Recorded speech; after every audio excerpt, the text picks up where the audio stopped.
আপনাদের যাদের রক্তের উপরে দাঁড়িয়ে বাংলাদেশে আমরা পরিবর্তনের স্বপ্ন দেখেছিলাম, সেই স্বপ্ন ভঙ্গ হয়েছে। আলিফের আজকে চোখ নাই। গতকালকে তার সাথে দেখা করতে গিয়েছিলাম,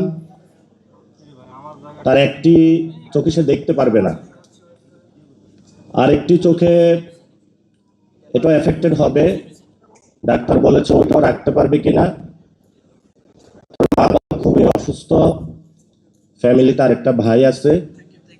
ও বারবার একটা কথা বলে যে আমাদের বাক স্বাধীনতা হরণ করা যাবে না।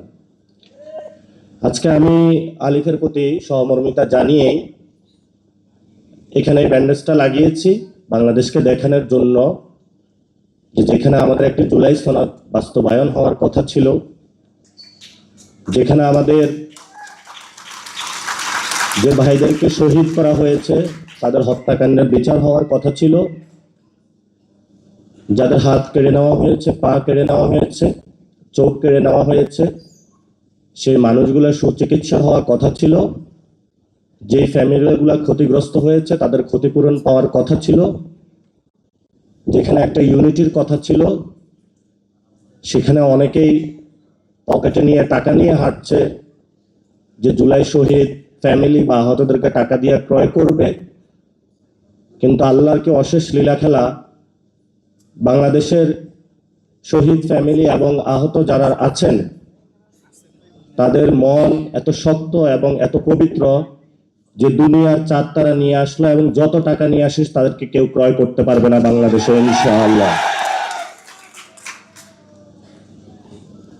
আপনারা জানেন আমাদের 2026-এ এসে যে লড়াইটি, এক নাম্বার হলো বাংলাদেশের 70% মানুষ রায় দিয়েছে যে গণভোটের, সেখানে আমরা দেখেছি যে জুলাই সনদ বাস্তবায়নের পক্ষে। সেটা যিনি প্রধানমন্ত্রী হয়েছেন উনি 2টা ভোটে প্রধানমন্ত্রী হয়েছেন, একটা ভোটে নয়। ফলত একটা ভোট মানবেন, আরেকটা ভোট যদি না মানেন তাহলে আমরা ভবিষ্যতে আপনাকে অবৈধ প্রধানমন্ত্রী বলবো।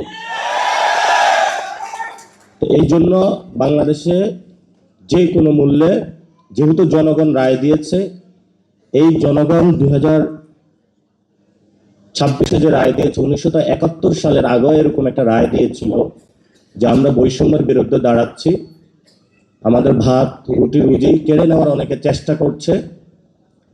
সে রায়কে, জনগণের যে রায়টা আছে সেটাকে শ্রদ্ধা জানানো হয় নাই, ফলত বাংলাদেশ স্বাধীনতা লাভ করেছে। এরপরও জনগণ অনেক রায় দিয়েছে, সেটা বাস্তবায়ন করা হয় নাই। 90-এ 3 দল মিলে একটা রূপরেখা চূড়ান্ত করেছিল, সেই চূড়ান্ত রেখাটাও বাস্তবায়ন করা হয় নাই। ফলত শেখ হাসিনা 17 বছর বাংলাদেশে ফেসিবাদী ব্যবস্থা চালিয়ে দিতে পেরেছিল।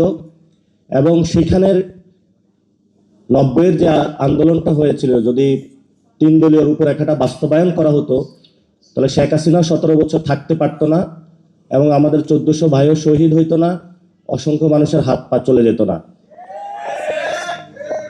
এবং অবশ্যই বাংলাদেশে যেহেতু জনগণ 70% জুলাই সনদের পক্ষে রায় জানিয়েছে, আমরা তারেক রহমানকে বলবো জনগণের রায়ের প্রতি শ্রদ্ধা পোষণ করুন এবং জনগণের ভিত্তির উপরে দাঁড়িয়ে রাজনীতি করুন। যে জায়গায় আপনি বসেছেন এটা আপনার চেয়ার না, এটা বাংলাদেশের শহীদ এবং শহীদ ফ্যামিলি এবং আহতদের চেয়ার। সেই চেয়ার দ্বারা যদি তাদের গণভোটের রায় বাস্তবায়ন না হয় তাহলে যারা শহীদ ফ্যামিলি এবং আহতরা সেই চেয়ার আপনার থেকে কেড়ে নেবে ভবিষ্যতে বাংলাদেশে।